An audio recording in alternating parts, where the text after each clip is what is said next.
Student, how are you? Today we are going to discuss about the what is democracy, why democracy. This is a part 2. Already we have discussed about the what is democracy, and already we have discussed the definition of the democracy according to Abraham Lincoln and simple definition of the democracy. Already हम लोग इसकी बात कर चुके हैं. उसके बाद ये भी हम लोग देखे थे कि नॉन डेमोक्रेसी किसको कहते हैं. ठीक है, फीचर्स ऑफ द डेमोक्रेसी की भी बात किए थे, काइंड्स ऑफ द डेमोक्रेसी की भी बात किए थे, जिसमें डायरेक्ट डेमोक्रेसी, इनडायरेक्ट डेमोक्रेसी की भी बात किए थे. उसके बाद यूनिवर्सल एडल्ट फ्रेंचाइज की भी बात किए थे पार्ट 1 में. ये सभी चीज़ जो हैं हम लोग पार्ट 1 में डिस्कस कर चुके हैं. Now we are going to discuss major decision by elected leaders according to your NCERT book. NCERT book के अकॉर्डिंग हम लोग आज topic major decision by elected leaders की बात करेंगे, जिसमें से हम लोग देखेंगे केस स्टडी की बात करेंगे, केस स्टडी ऑफ पाकिस्तान की बात करेंगे, जिसमें ऑलरेडी यहाँ पर दिया हुआ है. थोड़ा सा मैं इसको जूम करता हूँ, जूम करने के बाद इसको मैं सेट करता हूँ. ओके, तो देखेंगे यहाँ पर कि major decision by elected leaders. इसमें हम बात करेंगे, इस केस स्टडी के माध्यम से समझने की कोशिश करेंगे कि क्या पाकिस्तान जो है इज़ अ डेमोक्रेसी कंट्री और नॉट. क्या यह डेमोक्रेसी कंट्री है या नहीं है, उसी की बात हम करेंगे. इस केस स्टडी के माध्यम से हम समझने की कोशिश करेंगे. क्लियर है, समझने की कोशिश करेंगे. तो देखते हैं केस स्टडी ऑफ पाकिस्तान का क्या कंडीशन है, कैसे पता लगाएंगे कि पाकिस्तान जो है डेमोक्रेसी कंट्री है कि नहीं है. तो किसी भी कंट्री का पता लगाने के लिए डेमोक्रेसी कंट्री है या नहीं है वो तो बात अलग है, लेकिन ये जानना ज़रूरी है कि what is the feature of the democracy. Democracy की क्या विशेषता है, एडवांटेज क्या है, मेरिट क्या है, इसकी बात हम लोग कर चुके हैं. उसी के आधार पर हम कंपेयर करके पता करेंगे कि क्या पाकिस्तान की गवर्नमेंट उस फीचर्स को, उस एडवांटेज को, उस मेरिट्स ऑफ द डेमोक्रेसी के जो मेरिट्स हैं उसी क्राइटेरिया को फॉलो करता है या नहीं करता है. तो देखते हैं, यहाँ पर एक वर्ड है आपका military cup. What is the meaning of the military cup. Military cup का मतलब क्या होता है, तो ऑलरेडी वी नो दैट, हम जानते हैं कि a high ranking military officer established control over the government authority with the help of this military colleagues and carries on the administration of the country to martial law. आपको समझ में नहीं आया होगा, मिलिट्री कप कहने का मतलब ये है कि जब कोई मिलिट्री ऑफिसर अपने मिलिट्री कलीग्स के साथ मिलकर गवर्नमेंट अथॉरिटी को कंट्रोल कर लेता है और उस पर अपना एडमिनिस्ट्रेटिव व्यवस्था स्थापित कर देता है उस गवर्नमेंट पर, यानी गवर्नमेंट को अपने अंडर में ले लेता है with the help of the military colleagues. कौन, जो high ranking of the military officers हैं, वो high ranking military officer taken the authority of the government of the country with the help of the colleagues and military is known as the military coup. उसी को हम military cup के नाम से जानते हैं. सिंपल भाषा में, दूसरे शब्दों में ऐसे कह सकते हैं कि जब कोई हाई रैंकिंग मिलिट्री ऑफिसर अपने मिलिट्री कलीग्स के हेल्प से किसी गवर्नमेंट को अपने अंडर में ले ले, गवर्नमेंट अथॉरिटी को अपने अंडर में ले ले और अपने आप को वहाँ शो कर दे कि I am a superior, I am administration of this country, this is known as the military coup. Clear. तो उसी तरह के कंडीशन पाकिस्तान में एक बार देखने को मिला था. कब मिला था? In Pakistan general Parvez Musharraf lead a military coup in October 1999. कह रहा है कि अक्टूबर 1919 में उस समय high ranking military officers Pervez Musharraf जो थे वो मिलिट्री कब किए थे, तो कब किए थे पाकिस्तान में मिलिट्री कब, तो अक्टूबर 1999 में, 1999 में किसने किया था, तो जनरल परवेज़ मुशर्रफ। ये जनरल परवेज़ मुशर्रफ थे कौन, तो ये मिलिट्री ऑफिसर थे, ये हाई रैंकिंग मिलिट्री ऑफिसर थे। जितने सारे उस स्टेट के मिलिट्री ऑफिसर थे इन्हीं के अंडर में थे। तो इसी ने एक बार क्या किया, अक्टूबर 99 में पाकिस्तान में मिलिट्री कप किया और वहाँ के सरकार को, वहाँ के गवर्नमेंट को, वहाँ के गवर्नमेंट अथॉरिटी को अपने हाथों में ले लिया था। उसके बाद दूसरी चीज़ क्या है कि जब ले लिया, मिलिट्री कप हो गया वहाँ पर, तो ही overthrew a democracy elected government Nawaz Sharif. वो किसके गवर्नमेंट अथॉरिटी को अपने हाथ में ले लिए थे, तो on that time Nawaz Sharif was leader of that country. उस समय नवाज शरीफ ये पाकिस्तान के लीडर थे और ये वैसे लीडर थे जो कॉमन पीपल के द्वारा इलेक्ट किए गए थे। क्लियर। और जब इनको अपने अंडर में लेकर ओवरथ्रो कर दिया, इनको ओवरथ्रू कर दिया, पद से हटा दिया और अपने आप को, कौन अपने आप को, परवेज़ मुशर्रफ ने ही declared himself chief executive of the country, और अपने आप को बोल दिए कि मैं इस कंट्री का चीफ एग्जीक्यूटिव हूँ। कौन बोला, तो परवेज़ मुशर्रफ ने बोला। किसको हटाकर बोला, तो नवाज शरीफ को हटाकर बोला। उसके बाद क्या किया Parvez Musharraf, he change his designation himself president, और अपने आप को अब क्या कहने लगे कि मैं ही यहाँ का प्रेसिडेंट हूँ। कहाँ का, पाकिस्तान का। ठीक है। उसके बाद क्या हुआ, ही इशूड द रेफरेंडम इन अगस्त 2002 में एक रेफरेंडम जारी किया और उस रेफरेंडम में एक आदेश, रेफरेंडम का मतलब है कि सरकारी आदेश जारी कर देना। सरकारी आदेश में क्या कहा गया, and granting him extension for 5 years. उसने अपने रेफरेंडम में, रेफरेंडम कब जारी किया परवेज़ मुशर्रफ ने, तो अगस्त 2002 में जारी किया। और उस रेफरेंडम में, रेफरेंडम का मतलब है सिंपल भाषा में आप समझिए कि सरकार के द्वारा एक आदेश जारी करना। तो कौन था सरकार उस समय, परवेज़ मुशर्रफ था। तो परवेज़ मुशर्रफ ने अपने आप को क्या कह दिया कि मैं यहाँ का क्या हूँ, चीफ एग्जीक्यूटिव हूँ और 5 साल के लिए मेरे हाथों में यहाँ की सत्ता, यहाँ की सरकार मैं चलाऊँगा 5 सालों तक। उसके बाद उतना ही नहीं, amended constitution, president can dismiss the national and providential state assembly. Amendment कर दिया, संविधान में संशोधन करके ये भी बात कह दिया कि प्रेसिडेंट कैन डिसमिस, ये जितनी सारी यहाँ का नेशनल एंड प्रोविजनल असेंबलीज है सबको डिसमिस किया जाता है, सबको रद्द किया जाता है। ये संविधान में संशोधन करके इसने कह दिया।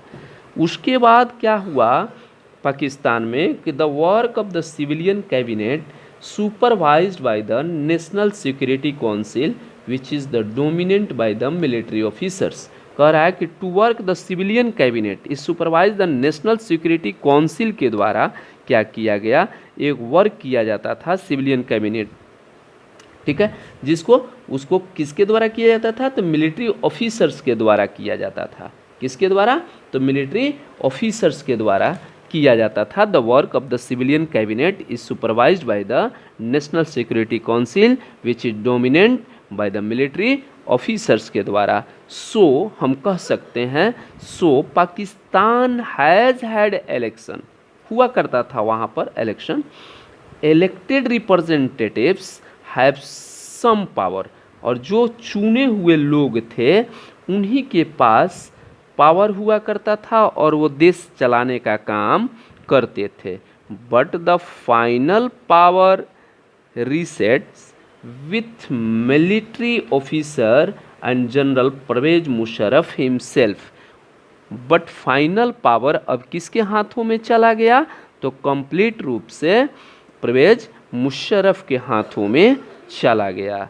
तो on this basis of case study of Pakistan, we can say that they should not call the democracy in Pakistan। इस केस स्टडी के आधार पर हम लोग कह सकते हैं कि जो पाकिस्तान है वो डेमोक्रेसी कंट्री नहीं है। क्यों नहीं है? तो अभी डेमोक्रेसी कंट्री का हम लोग फीचर देखे हैं कि डेमोक्रेसी कंट्री उसी को कह सकते हैं कि all people have right to choose their representative their own choice, पहला चीज़, and everyone has a golden opportunity and choice to participate in election to make a leaders and a ruler, but here there is no option to the common people। लेकिन यहाँ पर किसी common people के लिए ये option उपलब्ध नहीं है। यहाँ पर परवेज मुशर्रफ के द्वारा अपने आप को क्या कर दिया गया? प्रेसिडेंट घोषित कर दिया गया। किसके हेल्प से? With the military colleagues, military officers के द्वारा। तो इसके आधार पर हम कह सकते हैं कि जो हमारा पाकिस्तान है केवल कहने मात्र का डेमोक्रेसी कंट्री है, रियल में वो डेमोक्रेसी फीचर्स को फॉलो नहीं करता है। ठीक है, यहाँ तक आई होप दैट हमको लग रहा है कि आपको समझ में ज़रूर आया होगा कि पाकिस्तान के फीचर्स देखने के बाद ऐसा महसूस हो रहा है, ऐसा प्रतीत हो रहा है कि पाकिस्तान डेमोक्रेसी कंट्री नहीं है। एक क्वेश्चन यहाँ पर बनता है कि when and which order was issued in Pakistan by general Parvez Musharraf that amended the constitution. कह रहा है कि परवेज मुशर्रफ ने पाकिस्तान को कब ऑर्डर दिया जो अमेंडमेंट किया गया कॉन्स्टिट्यूशन में? तो वो अगस्त 2002 में दिया गया एक रेफरेंडम के माध्यम से। ठीक है, और कितने साल के लिए सरकार ये कर दिया गया? 5 साल के लिए ग्रांटिंग कर दिया गया कि I am a government authority, I am a chief executive of the country और I am a president of this country. Who has given this statement?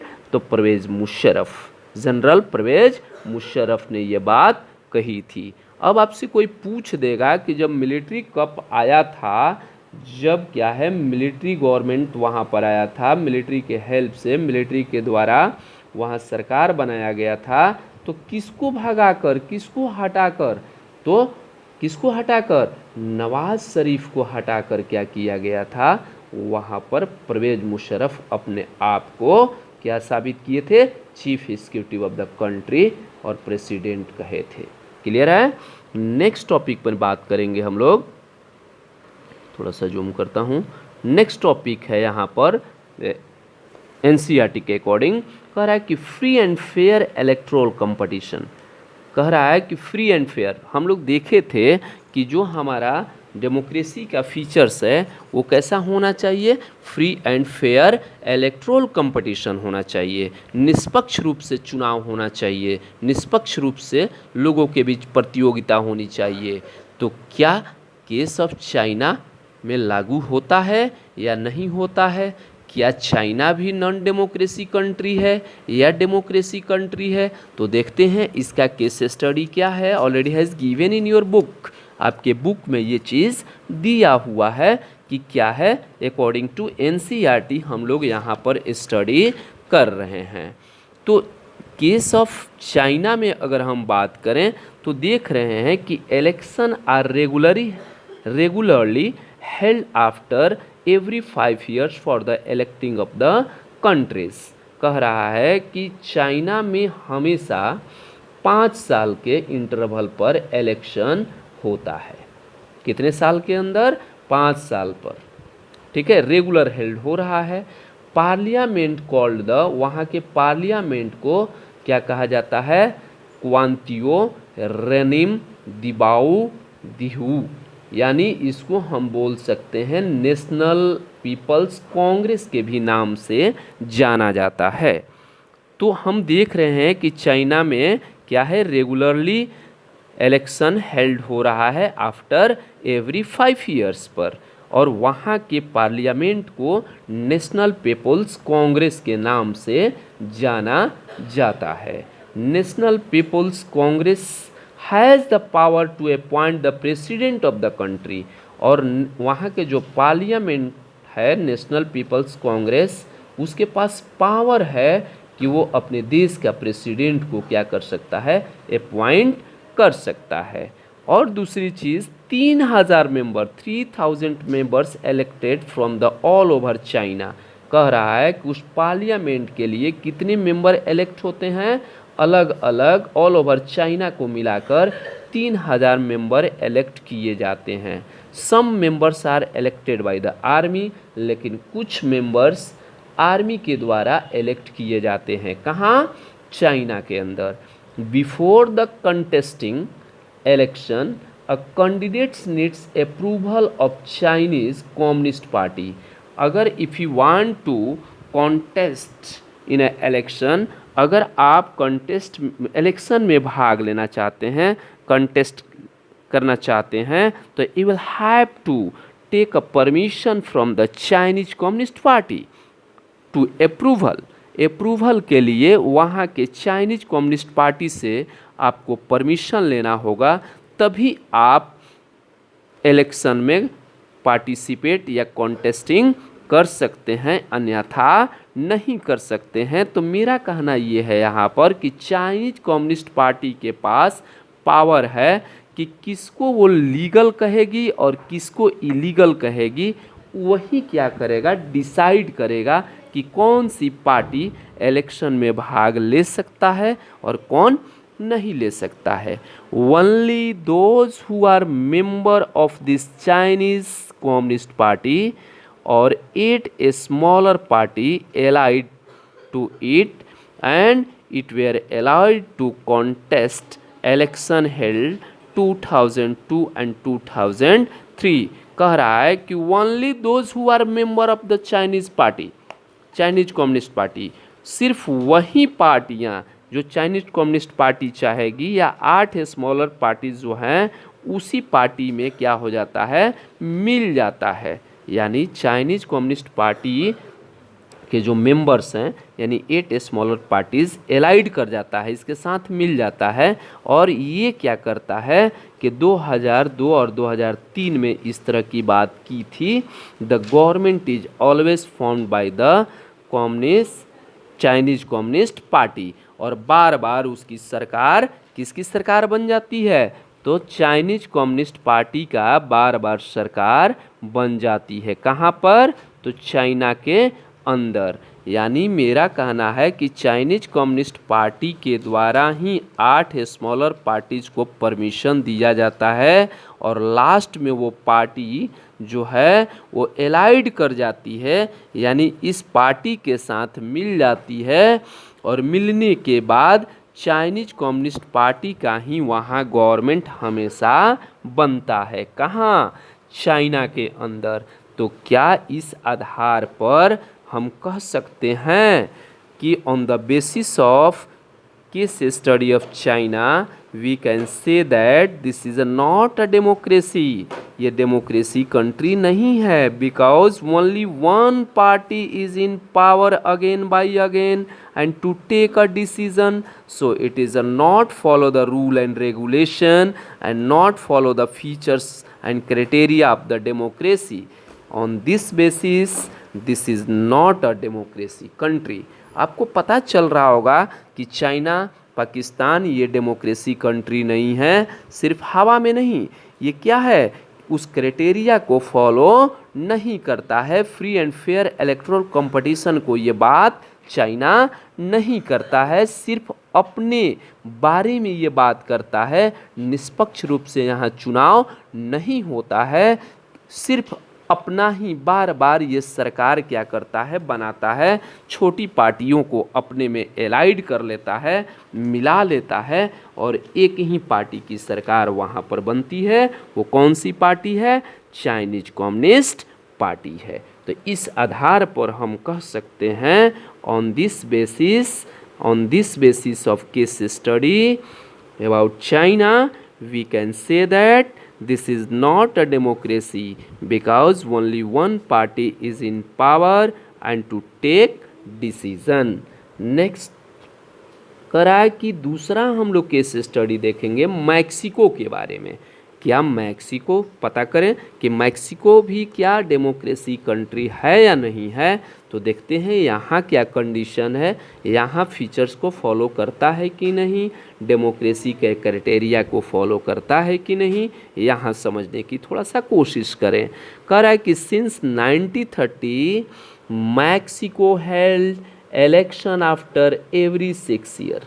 कह रहा है कि 1930 से अगर देखा जाए मैक्सिको में, तो यहाँ पर इलेक्शन का प्रोसीजर जो है 6 साल पर होता है।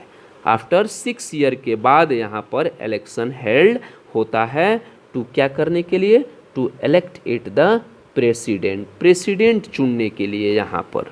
ठीक है, अब क्या कह रहा है, दूसरा कंडीशन यहाँ देखते हैं कि opposition party can contest the election. कह रहा है कि अपोजिशन पार्टी भी इलेक्शन में कंटेस्ट कर सकता है, पार्टिसिपेट कर सकता है, भाग ले सकता है, चुनाव लड़ सकता है, but never manage to win, लेकिन वो अपने आप को कभी भी जीतने के लिए मैनेज नहीं कर सकता है। मीन्स वह कभी जीत नहीं सकता है। क्यों नहीं जीत सकता है भाई, तो country has never been under the military और डिक्टेटर रूल।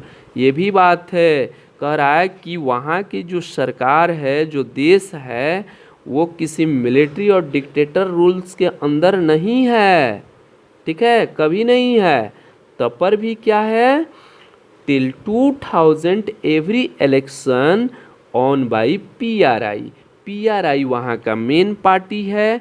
वो 2000 तक यानी 1930 से लेकर टिल 2000 तक बार बार PRI का ही वहाँ जीत हुआ है और उसी की सरकार बनी है। ठीक है, यानी PRI का फुल फॉर्म अगर बात करें तो जस्ट इसका उल्टा करना माय डियर स्टूडेंट। पहले I का फुल फॉर्म लिखिएगा, R का लिखिएगा, तब P का लिखिएगा, यानी इंस्टीट्यूशनल रिवोल्यूशनरी पार्टी। ये कहाँ की पार्टी है भाई, तो मैक्सिको की पार्टी है। Since 1930 to 2000 till only one party was win the election who is PRI। कह रहा है कि 1930 से 2000 तक मात्र एक ही पार्टी वहाँ पर जीतते आया है, वो पार्टी का नाम है PRI। और फुल फॉर्म के रूप में बात करें तो इंस्टीट्यूशनल रिवोल्यूशनरी पार्टी है। जो मैक्सिको की पार्टी है वो हमेशा बार बार उसी ने इलेक्शन जीता है। क्यों, बिकॉज क्योंकि प्रॉब्लम विथ मैक्सिको, मैक्सिको के साथ कुछ प्रॉब्लम है, उसकी चर्चा करें थोड़ा। तो कह रहा है कि PRI use many dirty tricks to win the election. कह रहा है कि PRI क्या करता है, हमेशा इंस्टीट्यूशनल रिवोल्यूशनरी पार्टी जो है हमेशा डर्टी ट्रिक्स अपनाता है to win the election, election जीतने के लिए। Government employee had to attend its party meeting. कह रहा है कि जितने सारे गवर्नमेंट एम्प्लॉई हैं, जितने सारे सरकारी कर्मचारी हैं, उसको ये हमेशा फोर्स करता है, कहता है कि हमारे पार्टी मीटिंग को आप अटेंड करें। उतना ही नहीं, क्या देखिए डर्टी ट्रिक्स क्या अपना रहा है, कहता है कि जो भी सरकारी आदमी हैं वो पार्टी मीटिंग को अटेंड करें, और जो भी गवर्नमेंट टीचर हैं पेरेंट्स को फोर्स करें वोट करने के लिए PRI को ओनली, कि PRI को वोट दें। Media largely ignored activity of opposition, और मीडिया को ये पूरी तरह से क्या करता है, मैनेज कर लेता है। क्या कहता है कि अपोजिशन पॉलिटिकल पार्टी को क्या कीजिए, आप ज़्यादा से ज़्यादा क्रिटिसाइज कीजिए, उसको आलोचना करिए कि अपोजिशन पार्टी जो है, विपक्ष का जो पार्टी है वो बहुत ख़राब है, मीडिया को ये मैनेज कर लेता है।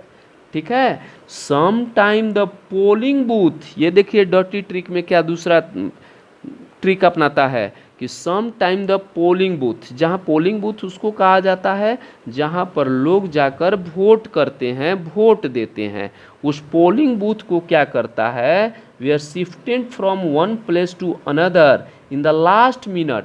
मान लीजिए आज वोट होने वाला है, ठीक है, तो वोट होने से कुछ घंटा पहले क्या करता है, कुछ घंटा मिनट वो पहले ही क्या करता है, वहाँ से पोलिंग बूथ को हटा देता है, which made it difficult for the people to cast their vote, जिससे लोगों को वोट देने में असहूलियत होता है, वहाँ लोग पहुँच ही नहीं पाते हैं, और उसके लोग जो हैं, उसके कर्जकर्ता जो हैं, उसके फेवर में जो लोग हैं, जो वहाँ पोलिंग बूथ पर रहते हैं, वो पीआरआई को वोट अपने से दे देते हैं। तो एक तरह से कहा जाए कि मैक्सिको डर्टी ट्रिक्स लगाकर, डर्टी ट्रिक्स अपनाकर, यूज करके बार बार पीआरआई क्या करता है, इलेक्शन जीत जाता है, और अपोजिशन पार्टी, विपक्ष की पार्टियां जीत नहीं पाती है। उसके बारे में मीडिया से क्रिटिसाइज करा देता है, गवर्नमेंट टीचर्स को फोर्स कर देता है, पेरेंट्स को, कि आप पीआरआई को ही वोट दीजिए, ठीक है। तो इस तरह से क्या करता है, मैक्सिको में पीआरआई का गवर्नमेंट बार बार बनता है। तो क्या आप इस केस स्टडी के माध्यम से क्या आप कह सकते हैं कि मैक्सिको एक डेमोक्रेसी कंट्री है या नहीं है? मैं तो बोलूँगा कि नहीं है। ये इसलिए नहीं है क्योंकि ये फीचर्स को, ये क्राइटेरिया को फुलफिल नहीं करता है, डेमोक्रेसी को, फीचर्स को ये फुलफिल नहीं करता है, इसीलिए मैक्सिको भी डेमोक्रेसी कंट्री नहीं है, नॉन डेमोक्रेसी कंट्री है। केवल कहने मात्र का है कि इलेक्शन होता है, तो किसी को इलेक्शन, किसी कंट्री में अगर इलेक्शन हो रहा है और एक ही पार्टी बार बार जीत रही है, तो ये कहना बहुत गलत होगा कि वो डेमोक्रेसी कंट्री है। ऐसा नहीं है, जैसा कि अभी हम सब देख रहे हैं, ठीक है। उसके बाद हम लोग देखेंगे, कंपेयर करेंगे चाइना को, ठीक है। इसमें क्या करेंगे, चाइना को कंपेयर करेंगे और मैक्सिको को कंपेयर करके समझने की कोशिश करेंगे कि क्या है कंडीशन। तो कह रहा है कि China, the election do not offer the people and no any serious choices, यानी कह रहा है इन चाइना के अंदर कि the election do not after the people and no any serious choices. People have no right to choose their representative their own choice. वहाँ पर अपने चॉइस से कोई भी रिप्रेजेंटेटिव चुनने का कोई अधिकार ही नहीं है पब्लिक के पास। उसी तरह से मैक्सिको में भी क्या है, जबकि मैक्सिको में भी मैं देख रहा हूँ, ये मैक्सिको के लिए मैं लिखा हूँ, मैक्सिको में भी people seem to really have the choice. ऐसा सिम्स में ऐसा लगता है, पीपल के पास ऐसा लगता है कि उनके पास चॉइस है रियली में, बट प्रैक्टिकली अगर बात की जाए तो दे हैड नो चॉइस, उनके पास चॉइस ही नहीं है। इसलिए नहीं है कि इन द लास्ट में क्या कर रहा है पीआरआई की पार्टियाँ, पीआरआई पार्टी क्या कर रही है, लास्ट में वो अपना पोलिंग बूथ चेंज कर देता है एट अ लास्ट मूवमेंट। तो लोगों के पास चॉइस कहाँ है प्रैक्टिकली रूप से?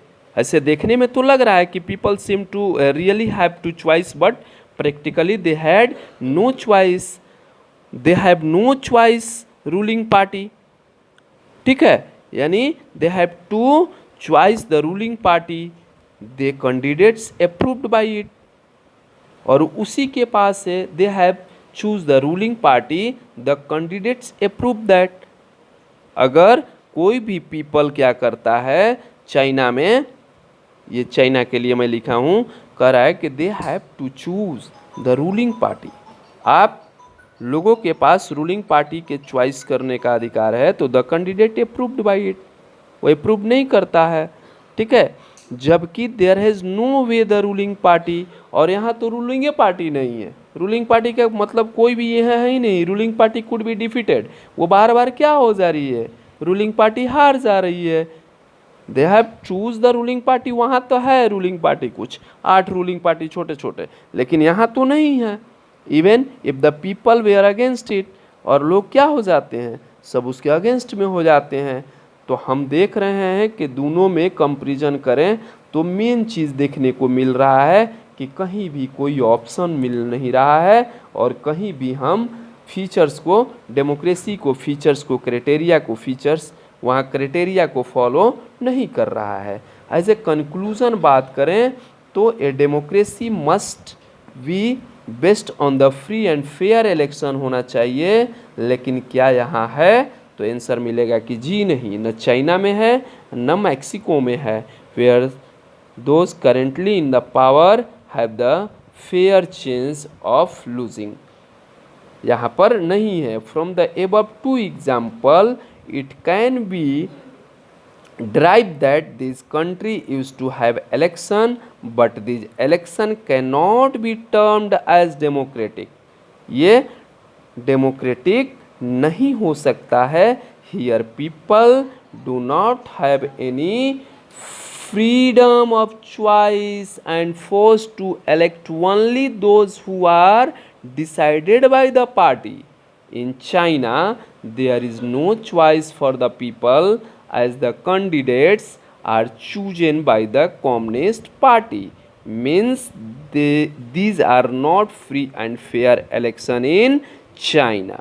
Is it clear, my dear students? One question is here, democracy must be based on free and fair election। होगा कि नहीं? एकदम होगा। कह रहा है कि democracy must be based on किस पर है? फ्री एंड फेयर इलेक्शन पर बेस्ड है। और यहाँ पर फ्री एंड फेयर इलेक्शन को, क्राइटेरिया को, वो चाइना हो या मैक्सिको हो, फॉलो करता ही नहीं है, इसलिए ये डेमोक्रेसी कंट्री नहीं है। I hope that my dear student आपको समझ में आया होगा, ज़रूर आया होगा। अगर नहीं तो आप कमेंट करें, फिर से मैं बार बार इसको आप वीडियो को देखेंगे तो आपको बार बार समझ में आएगा। और जहाँ दिक्कत हो तो आप निसंकोच कमेंट में पूछ सकते हैं, उसको मैं समझाने का कोशिश ज़रूर करूँगा। उसके बाद thank you for watching me and listening me my dear student. इस वीडियो को बनाने में बहुत मेहनत लगता है। 20 मिनट का वीडियो में कम से कम 2 घंटा का टाइम इन्वेस्ट होता है। So I request to all students and those who are watching my video, please subscribe my channel and share with the other person and like me, okay. And please notification on रखें, bell icon को press करें, जिससे कि आपको मेरा video का notification सबसे पहले आपको मिले। Thank you, bye bye.